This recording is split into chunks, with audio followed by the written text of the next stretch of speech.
ఇక అయోధ్య రాముని విరాళాలపై కఠిన నిఘా ఉంచాలంటూ శ్రీరామ జన్మభూమి తీర్థ క్షేత్ర ట్రస్ట్ నిర్ణయం తీసుకుంది. విరాళాల సేకరణ, లెక్కింపు ప్రక్రియ మొత్తాన్ని కూడా 360 డిగ్రీస్ కెమెరాలతో వీడియో రికార్డింగ్ చేయాలంటూ ఈ ట్రస్ట్ ఆదేశించింది. ఇక రామ మందిరంలో విరాళాల సేకరణ, లెక్కింపుపై కట్టుదిట్టమైనటువంటి భద్రతా నిఘా ఏర్పాటు చేయాలంటూ కూడా హుకుం జారీ చేసింది. ఉండిల నిర్వహణలో ఈ నెల 25 నుండి అమల్లోకి కొత్త భద్రతా నిబంధనలు వచ్చాయంటూ స్పష్టం చేసింది.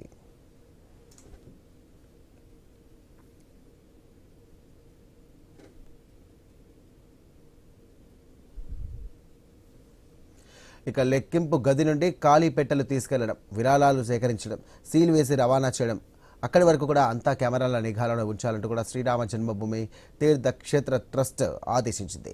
నిరంతరం వీడియో రికార్డింగ్ కోసం 2 ప్రొఫెషనల్ వీడియోగ్రాఫర్లను కూడా నియమిస్తున్నట్టుగా తెలియజేసింది. బ్యాంక్ ఉద్యోగులు, ట్రస్ట్ ప్రతినిధులు, ప్రైవేటు సెక్యూరిటీతో పాటుగా 8 మంది సభ్యులు మానిటరింగ్ టీం ఏర్పాటు చేస్తున్నట్టుగా పేర్కొంది.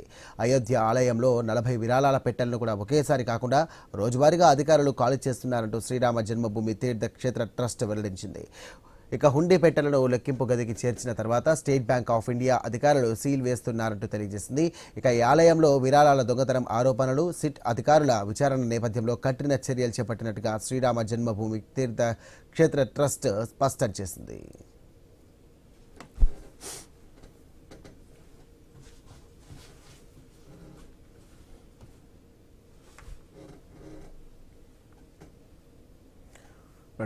News updates, keep watching I news. మీతోనే మీ వెంటే.